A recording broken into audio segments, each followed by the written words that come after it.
Everybody is asking, is OnlyFans dead in 2025? Now, I manage over 30 active profiles, and the answer to that question is a little bit more complicated than a simple yes or no answer. But I'm here to tell the truth on the situation. If you're in a situation where you're looking to start OnlyFans in 2025, or you have an established account, but you're thinking of quitting because you're under the illusion that OnlyFans is dead, well, I'm about to share the truth that not a lot of people are willing to share. So, is OnlyFans actually dead? Well, the OnlyFans that you may know back in 2020, 2021, where you can post a few pictures, do a few dances, a few lip syncs, and generate thousands of subscribers and earn thousands of dollars. Yeah, that OnlyFans era is pretty much dead. But OnlyFans as a business and as a platform is more alive than it's ever been. It's just very different. And it's down to you in order to adapt with the times to still maintain a level of success within 2025. You see, the platform didn't die. In fact, it never even got close. But people are chasing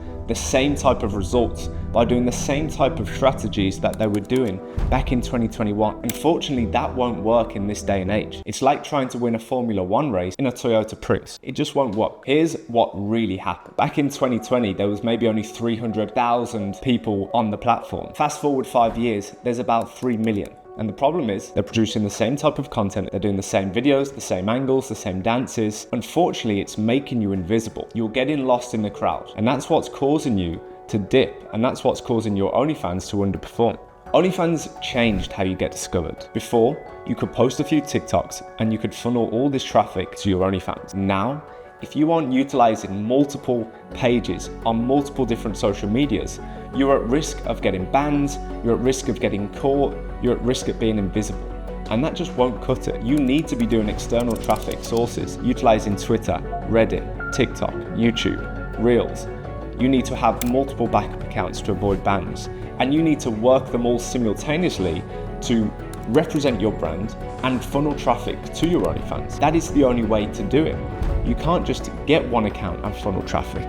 You need to be risk averse, you need to have multiple social media accounts, and you need to combine them all together to convert new subscribers. The creators who are winning in 2025, they aren't just a pretty face recording a few dances and a few lip syncs. These are full-on entrepreneurs that are operating a business, marketing plans, correct funnels, strategies. They are operating at a whole different level. That new creators entering into the space don't even stand a chance to compete with this level of output. And here's what people don't tell you, that the subscriber, the end user, they're exhausted of seeing the same content over and over. The past 5 years, they have been bombarded with the same viral content, the same type of trends. They've gone through the funnels, they've gone through the steps, and now they're looking for something more unique, something more genuine, something that's going to actually touch them emotionally. And that's where you need to stand out. Here's what I've realized. There are basically two different types of OnlyFans platforms operating at the same time. 97% of creators are probably earning less than $1,000 every single month and are struggling to make anything work. The other 3% of creators are earning anywhere from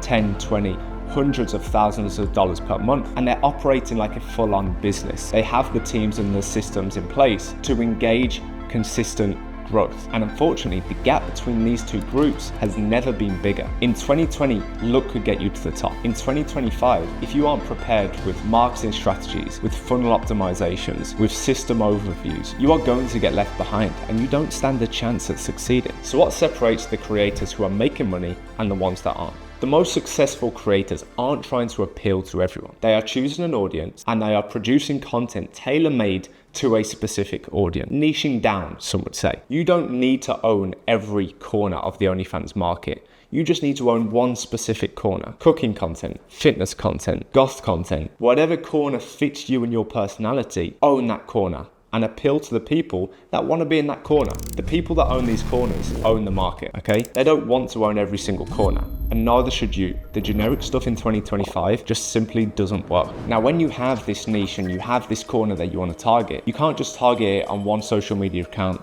on one social media platform. You need to be diverse and you need to have a multi-social media platform plan. You need to have multiple different social media accounts to generate different type of strategies and appeal to different type of fans. And you need to collectively combine all of those efforts to monetize it within the one OnlyFans platform. If you're thinking about starting an OnlyFans in 2025, you need to be entering into the industry with a brand new approach. A brand new approach that you're building a business, that you need to learn and develop new skills, that you're going to treat this like a long-term plan. and you're going to put in the effort consistently every single day to build a brand, to appeal to a certain type of audience, to learn and master marketing, to produce high-level quality content and monetize that as a business, okay?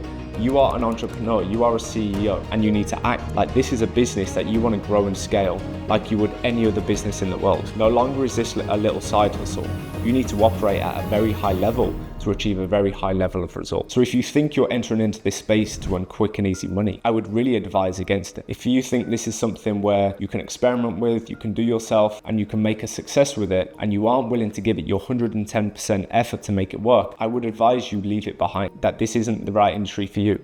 So, is OnlyFans dead in 2025? I think the verdict is that OnlyFans is definitely not dead. People are making more money than they ever have. But is the easy mode of OnlyFans dead? It is, unfortunately. You can no longer enter into this business and expect easy results, but you can enter into this business with the mindset of building a brand, building a long-term business, and that is what's going to guarantee you long-term results and the high quality results that you do desire. Overall, the total money made per month is at an all-time high within OnlyFans. The problem is, it's only a handful of people that are collecting this money in the grand scheme of things. But what I've spoken about in this video is the mindset you need to adapt and understand that this is a different industry now. You are entering into a legitimate competitive business, and to stand out, you need to stand up and you need to rise to the occasion and put in the work. So look, I'm not making this video to scare you. If you're a creator that's looking to enter into this space, or if you're already in this space and you're wondering, how can I possibly compete with these top 0% people that are operating it like a business? I don't know where to start. Well, maybe I can help. I operate an OnlyFans agency. We are specialists within the talent economy space,